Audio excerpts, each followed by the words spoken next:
Commander Zethkar of the Galactic Military Academy had seen many species attempt the Strategic Command program over his 3 centuries of service. The cold, calculating Vorthak with their crystalline minds, the methodical hegemony soldiers who processed battle data like living computers, the telepathic Askari who could coordinate fleets through pure thought alone. But humans, they were an embarrassment to military science. Emotional volatility, extreme, Zethkar dictated to his neural recorder as he observed the latest batch of human cadets through the observation deck. Combat decisions influenced by feelings, irrational attachment to individual unit members, complete inability to calculate acceptable losses without, what do they call it? Guilt. Below, human cadet Sarah Chen was arguing with her tactical instructor, her face flushed with what the Academy's xenopsychologists had classified as righteous indignation. The scenario was simple: sacrifice 1 battalion to save 3. Basic mathematics. But Chen had spent the last hour trying to find alternatives, her voice cracking as she insisted there had to be another way. "Sir," his aide, Lieutenant Vrex, approached with the day's assessment reports. "The human cohort score—" "Let me guess." Zethkar's mandibles clicked in what passed for a sigh among his species. "Bottom percentile again?" "Actually, sir, they're requesting permission to attempt the Kobayashi Maru scenario." Zethkar's 4 eyes widened. The Kobayashi Maru, the Academy's impossible test. A no-win scenario designed to teach future commanders that sometimes loss was inevitable. In 200 years, only 3 species had ever produced an officer capable of passing it, and even then, only through perfect logical deduction and emotional detachment. "Denied," he said immediately. "They're not ready for—" The emergency klaxon cut through his words. Deep, pulsing red light flooded the observation deck as the Academy's defense systems activated. Zethkar's communicator crackled to life. "All stations, this is Admiral Korth. We are under attack by an unknown hostile force. All Academy vessels are to engage immediately. This is not a drill." Through the massive viewport, Zethkar watched in horror as sleek black ships materialized from hyperspace. The Devourers, a species thought extinct, returned with technology that made their own look primitive. Energy beams lanced out, and the Academy's first line of defense simply vanished. "Sir," Lieutenant Vrex's voice was tight with panic. "Fleet Command is requesting all available commanders to take defensive positions." "The humans are still cadets," Zethkar finished. "This requires experienced commander." The voice belonged to Sarah Chen, who had somehow made it to the command deck. Her face was streaked with tears, but her eyes burned with something Zethkar had never seen in a military academy: fury. Not the cold anger of a professional soldier, but the raw, protective rage of someone watching their home burn. "Cadet, you are not authorized to—" "Sir, with respect, shut up and listen." Chen's words should have been insubordination, but there was something in her tone that made Zethkar pause. "I know you think we're too emotional, too unstable. But right now, those ships are killing Academy students. They're killing kids who came here to learn how to protect people." More explosions lit up space outside. Another Academy vessel, gone. "Every tactical system you've taught us says this is hopeless," Chen continued. And now other human cadets were filing onto the command deck. "Every logical analysis says we should retreat, minimize losses, preserve assets. But you know what our emotions are telling us?" She stepped forward, and Zethkar saw something he'd missed in all his assessments.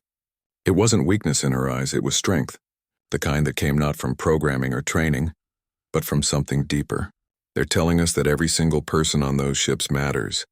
That acceptable losses is a phrase that only makes sense if you've never actually lost anyone.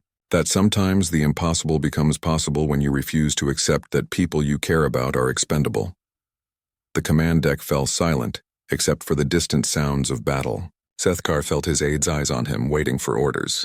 Outside, the Academy's finest military minds were losing a war they'd trained their entire lives to fight. "What are you proposing, cadet?" he heard himself ask. Chen smiled, and it was terrifying and beautiful at once. "We're going to run the Kobayashi Maru, sir. For real this time, because those aren't simulated ships burning out there, and we're not going to let logic tell us there are acceptable losses." "That's insane." "The Kobayashi Maru is designed to be unwinnable. Maybe for species that think winning means making the mathematically optimal choice," said another human cadet, Marcus Webb. But we don't optimize for acceptable losses, sir. We optimize for bringing everyone home. Zethkar looked at the tactical display. 16 Academy vessels destroyed. Enemy forces advancing on the Academy itself. His most experienced commanders falling back in perfect tactical retreats that were saving ships and losing the war. "What do you need?" he asked. What followed was the most chaotic battle in Academy history.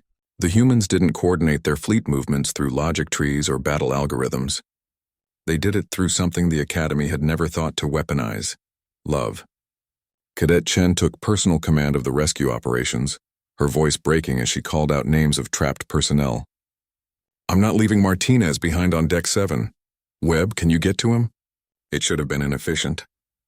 Emotional decision-making should have gotten them all killed. Instead, it saved them. Because when Cadet Webb heard his friend might die, he didn't calculate acceptable risk.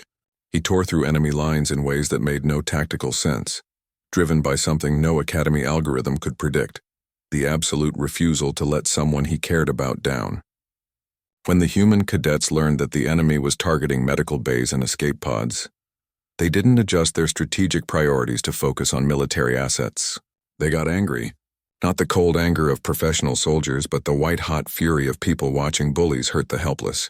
And anger, Zethkar learned, could be a devastating weapon. The humans fought like their families were aboard every ship, because in a way they were. Every Academy student had become someone they cared about. Every rescue was personal. Every loss was personal. It shouldn't have worked. It worked perfectly. The Devourers had planned for logical opponents. They'd calculated response patterns, predicted tactical retreats, designed weapons to counter traditional military doctrine. They hadn't planned for enemies who would ram damaged ships into their dreadnoughts while screaming the names of fallen friends.